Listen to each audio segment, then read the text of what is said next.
संसद के दोनों सदनों लोकसभा और राज्यसभा में हंगामे के आसार नजर आ रहे हैं। नेता प्रतिपक्ष राहुल गांधी ने लोकसभा में सोमवार को नीट पेपर लीक और अग्निवीर जैसे मुद्दों पर जमकर हमला बोला। राहुल के इस भाषण की हर जगह पर चर्चा हो रही है।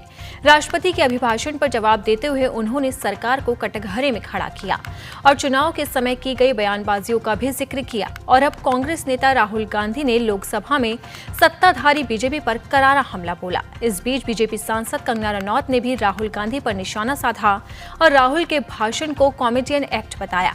कंगना ने यह भी कहा कि राहुल को अपने बयानों के लिए माफी भी मांगनी चाहिए। देखिए, राहुल जी को जैसे मैंने कहा है, वो एक स्टैंड अप कॉमेडियन एक्ट था, क्योंकि उन्होंने जितने हमारे देवी देवता हैं, जितने भी हमारे भगवान हैं, सबको जो है कांग्रेस का ब्रांड एम्बेसडर बना दिया। उन्होंने कहा जो उन्होंने आशीर्वाद में हाथ उठाया है, वो एक्चुअली में जो शिवजी जी ने हाथ उठाया है वो कांग्रेस वाला हाथ है।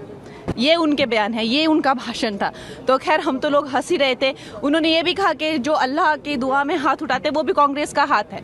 तो आज जो भी हाथ उठाते हैं भगवान, उन्होंने सबको जो है कांग्रेस का प्रचारक बना दिया और उन्होंने कई आपत्तियां जताई। सबसे बड़ा उनका जो गिला शिकवा था प्रधानमंत्री जी से कि जब वो आते हैं, जब राजा साहब आते हैं, राजा बेटा जैसे मैं उनको बुलाती हूँ, तो वो प्रधानमंत्री जी जो है वो खड़े होकर उनको नमस्ते नहीं करते।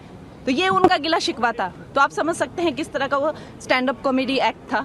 और फिर उन्होंने ये भी गिला शिकवा दिखाया कि अध्यक्ष जी पे उन्होंने जो है ये किया कि जब वो हेलो करते हैं तो हमारे प्राइम मिनिस्टर जी को वो जिस उससे करते हैं, इन राजा बेटा को वो सम्मान नहीं मिलता है। तो खैर मुझे तो लगता है कि और उनसे क्या उम्मीद की जा सकती है। कंगना जी, हिंदू धर्म को हिंसक कहा राहुल गांधी ने। आपको लगता है कि पूरे हिंदू धर्म के लोगों को ठेस पहुंचाने के लिए इस तरीके की बातें सदन में की गई?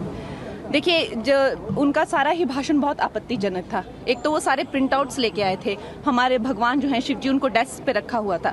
हम सब जानते हैं कि भगवान की जो मूर्तियां होती हैं और जो उनके चित्र होते हैं, उनके सामने पूजा एक मंदिर या किसी तरह के ऐसे पवित्र स्थान पर उनको प्रतिष्ठित किया जाता है और बेंच पे रख के और उनको उछाल कर जो वो है हमारे भगवानों का अपमान कर रहे थे। लेकिन सबसे ज्यादा तो उन्होंने जब हर हदें पार कर दी, जब उन्होंने कहा कि जो हिंदू धर्म है और हिंदू धर्म के जो सारे लोग हैं जो ये आस्था रखते हैं, वो एक हिंसक प्रवृत्ति के होते हैं। ये आई थिंक उनको माफी मांगनी चाहिए।